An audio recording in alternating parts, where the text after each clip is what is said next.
चरण का चुनाव हो रहा है, इसलिए बिहार के चुनाव को देखते हुए हमने अपनी यात्रा की तारीखों में परिवर्तन किया है।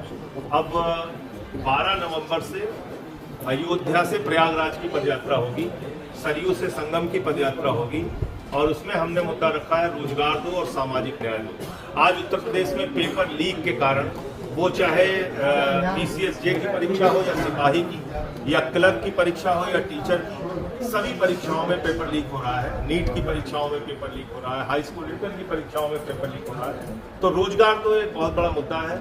उत्तर प्रदेश में जो अनियमित कर्मचारी हैं उनकी भी भारी संख्या है। जो रेहड़ी पटरी वाले से लेके और आज कृषि क्षेत्र से जुड़े हुए लोग हैं, उनके भी रोजगार खत्म हो रहे हैं। तो रोजगार दो में हम सबको जोड़कर चलने का प्रयास करेंगे। और दूसरा विषय है सामाजिक न्याय। जिस तरह से सामाजिक भेदभाव उत्तर प्रदेश में बढ़ रहा है, कहीं किसी का सर मुड़वा दिया जाता है, कहीं किसी को मंदिर में पेशाब चढ़वाई जा रही है, कहीं हरिओम वाल्मीकि की मॉब लिंचिंग करके हत्या कर दी जा रही है, कहीं एक व्यापारी को सड़क पे नाक रगड़ के माफी मंगवाई जा रही है। तो ये सब घटनाएं जो हो रही हैं, ये बहुत ही अपने आप में चिंताजनक भी हैं, दुखद भी हैं। और आरक्षण में जो लखीमपुर और बांदा विश्वविद्यालय में हुआ वो भी उदाहरण है। तो सामाजिक न्याय तो हमारा दूसरा मुद्दा है। इन दो मुद्दों को लेकर पर्याप्त है।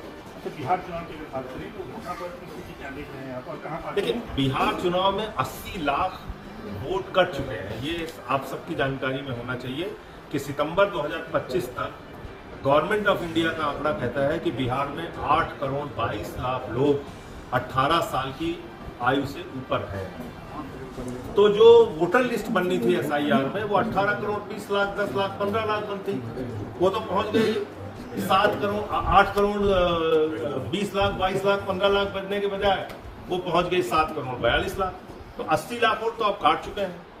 तो क्या चुनाव हो रहा है? 5 लाख वोट डुप्लीकेट है, 1 लाख के करीब वोट काका गागा नाम वाले हैं जिनका कोई नाम अता पता नहीं, और 315 कुल घुसपैठिए मिले हैं, जिसमें 78 मुसलमान है, बाकी नेपाल के हिंदू हैं, जिसके कारण ये पूरी प्रक्रिया चलाई गई।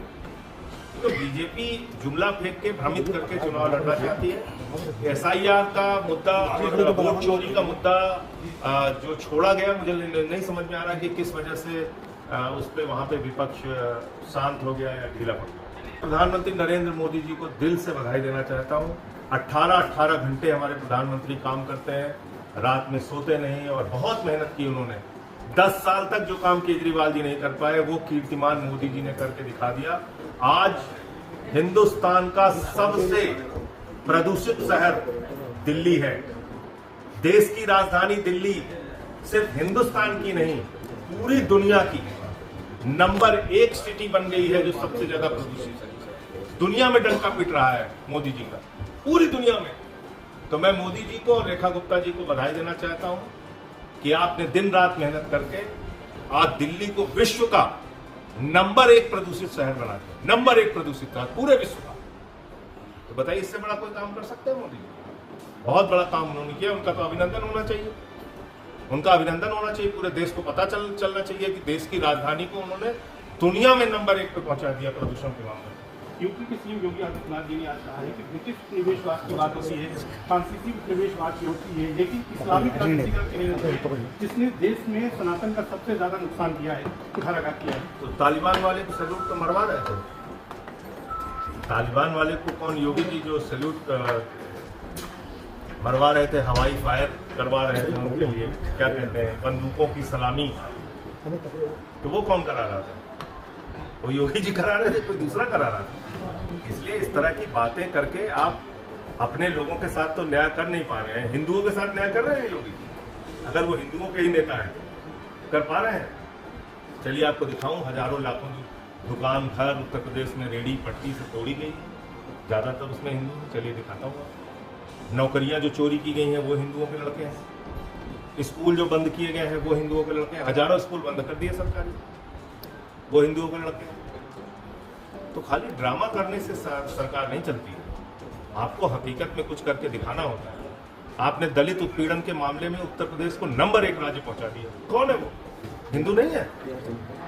या तो आप कहिए खुलेआम कि दलित और पिछड़े हिंदू नहीं है।